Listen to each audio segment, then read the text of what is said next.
Ассалаумағалейкум ардақты ағайын, эфирде сұхбат бағдарламасы өздеріңізбен бірге мен Бақтияр Хамит және студиямыздың бүгінгі қонағы Қоршаған орта және су ресурстары министрлігіне қарасты су ресурстарын пайдалану және қорғау басқармасының бас сарапшысы Мүслім Жиенбаев. Мүслім Рысмағанұлы, студиямызға қош келдіңіз. Енді аға, біз білеміз, алдымыздағы апта сіз Қытайға барып келдіңіз. Нақты осы трансшекаралық өзендер мәселесі бойынша сол арада, сол жиында қандай шешімдер қабылданды? Осы Қазақстан мен Қытай арасындағы мына трансшекаралық өзендерді бірлесіп пайдалану мәселесінде. Өткен аптада болған бұл кездесу, осы кезекті отырыс болатын.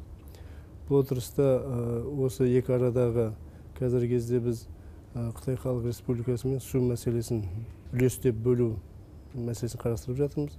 Соның байланысты біраз жұмыстар атқарылды. Сонымен қатар су шаруашылық объектілеріне қарасты мәселелер қарастырылған болатын. Айта кететін жағдай, биылғы жылы Қорғас өзенінде екі жаққа бірлескен су торабын салып бітірдік. Оны жаңағы пайдалануға берілді. Қазір оны одан ары болашақта пайдалану мәселесіне байланысты келісімге, үкіметаралық келісімге қол қойылған болатын. Мұны осылардың бәрі талқыланып, енді өзіміз жоспарлап отырмыз. 2015 жылдан бастап осы суды үлесін бөлу мәселесін қарастырамыз, талқылаймыз. Соның екі арадағы келісім келіп жатсақ, одан әрі осы екі арадағы мемлекетаралық келісімге қол қоямыз деп жоспарлап отырмыз. Дегенмен бүгінгі таңға дейін Қытай мен Қазақстан арасында бір суды пайдалану реттеу мәселесі бойынша келісім болмаған болып тұр ғой сонда? Енді осы уақытқа дейін болмаған. Тек біз енді Қытай мен екі арада бір 24 өзеніміз бар. Сол өзендер бойынша қазіргі кезде біз Қорғас өзенін теңдей пайдаланамыз. Сол сияқты Сүмбе өзенінде тең пайдаланамыз. Бұл енді ертеректе қол қойылған. Сол қазіргі кезде соны екі жақ теңдей бөліп пайдаланудамыз. Айтып кеттім ғой, жаңа Қорғас өзенінде біз бірлескен су торабын салдық. Бұл бізге біріншіден екі жақтың суды қанша алып отқан бір-біріміз бақылап отырамыз. Ал одан артық су пайдаланудан ол жаңа өзенмен төмен қарай кетіп, Іле өзеніне апарып құйып жатыр. Сол сияқты Сүмбе өзенінде де бірлескен су торабы бар. Бірақ енді қазір соны реконструкция мәселесін осы отырыста талқыладық. Екі жақ оның жаңағы техникалық шешімдерін қалай қабылдаймыз, сол мәселе талқыланды. Жалпы осы Қытайдың суды пайдалану динамикасы зерттеу бойынша бір зерттеулер жүргізесіздер ме? Өйткені Қытайдың экономикасы жылдан жылға дамып келе жатыр, ол өзіне мына суды көп тұтынады дегендей. Олардың халқының көбіне байланысты, қазіргі олардың саясатына Синьцзян өлкесіне халықты көбірек кеп көшіріп жатыр. Соған байланысты көбірек жер игеріліп жатыр, заводтар салынып жатыр. Жылдан жылға енді оларда су пайдалануды күшейтіп жатыр. Енді дәл қазіргі кезде енді бізге келіп жатқан су енді ол судың жылдылығына байланысты ғой. Кейбірі тапшы болады, кейбірі жаңа су мол болады. Қазір келіп жатқан судың енді көлемі бізге әзіргі уақытта жеткілікті. Түсінікті. Ал енді басқа тарапқа ойсайық, Ресей жаққа, мәселен, о жақтан бізге Жайық өзені ағып келеді. Жылдан жылға мамандар дабыл қағып жатыр. Яғни су жайықтың көлемі суы тартылып жатыр деп. Осы орайда не айтар едіңіз? Енді негізгі басты мәселесі бұл Жайық өзені келіп тұрған судың төмендеу, бұл климаттық жағдайға біріншіден байланысты. Енді климаттық өзгеріске байланысты мынау жауын-шашынның аз болуы, қардың аз көлемде түсуі негізгі себебі болып саналады. Енді одан басқа да мысалы жаңағы өзендердің, Жайық өзенінің негізгі сағаларында енді Ресей тарапының бір су қоймаларын салу болмаса реконструкция жасау арқылы да онда бір аздаған әсері болуы мүмкін. Оны да қазіргі кезде екі арада талқылап жатырмыз. Біз Ресеймен тарапында да бізде үкіметаралық комиссия жұмыс істейді осы трансшекаралық өзендерге байланысты. Бұл мәселенің бәрі Қазақстанның бастамасымен көтеріліп те жатыр. Енді сондай-ақ тағы бір үлкен мәселе бұл мына батыс өңірге.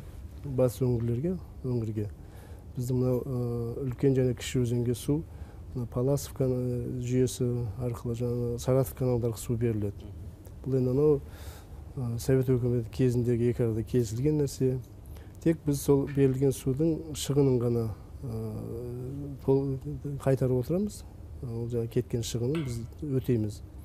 Енді бұл жерде үлкен бір мәселе сол тарифтің қымбаттауы. Өйткені жаңа насос арқылы су көтеріледі. Ол енді электр энергияны қажет етеді. Сондықтан жылдан жылға жаңа бізге белгілі су берген кезде тарифі көтеріліп отыр. Осыны біз осы биыл Атырау қаласында өткен кездесу болған комиссиямыздың. Сонда осы мәселені көтердік. Бірақ енді Ресей тарапы оны жаңағы су шаруашылығына жауапты органның бұл мәселеге тікелей қатысы жоқтығынан бұлар енді айтты, өкімет тарапынан бұл не болу керек, екі арада бір тапсырма болсын деп, сонымен уәкілетті органдары соны тапсырма беріп, бұл жаңағы тариф мәселесін шешу қарастырылып отыр. Соны біз енді өз деңгейімізде өкіметке тарапына, Қазақстан өкіметіне өзіміз ұсынысымыз бердік. Ол енді Ресей тарапынан жіберіледі осы ұсынысымыз. Сондықтан оны екі жақтың уәкілетті органдары қарай отырып, кедендік одағы аясында шешілетін мүмкіндік бар болашақта.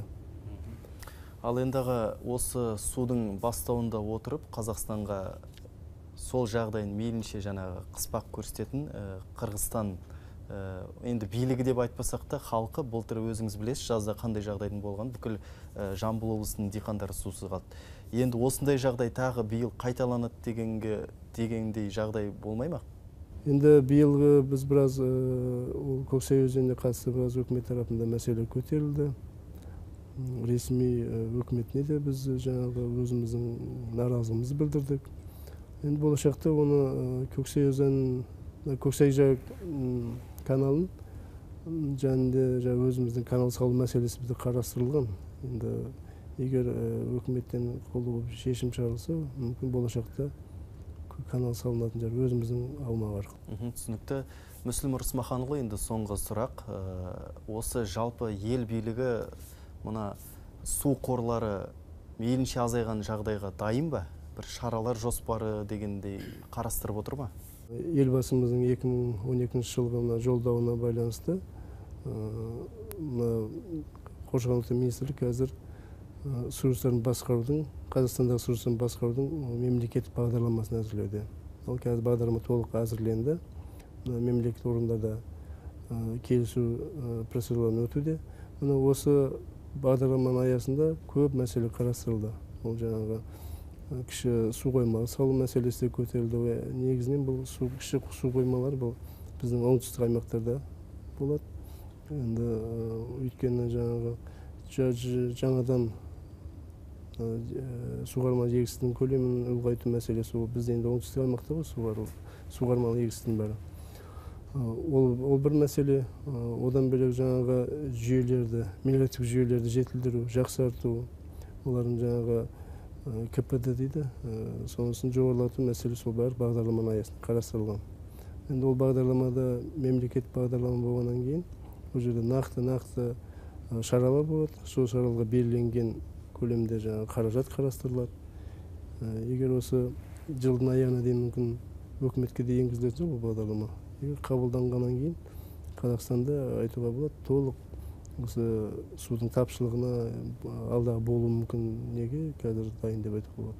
Сонымен қатар енді қазір тапшы болып енді 20 жылға дейін мүмкін судың бәрі тапшы болып келмей қалу мәселесі жоқ шығар, енді болашақта бұл болады. Оның бәрі қазір болжамдар, су тапшылығы климаттың өзгеруіне, жылынуына байланысты болады деген болжамдар бар ғой. Түсінікті. Сізге уақыт тауып біздің хабарымызға қатысқаныңызға алғыс айтамыз, және қазақ судың сұрауы да бар дейтін халық қой. Осы орайда болашақта судың сұрауын сезінетіндей күн тумасын деген тілек білдіреміз. Қадірменді телекөрермен қауым, осымен бүгінгі хабарымыз тәмам. Эфирде келесі жүздескенше аман сау болыңыздар.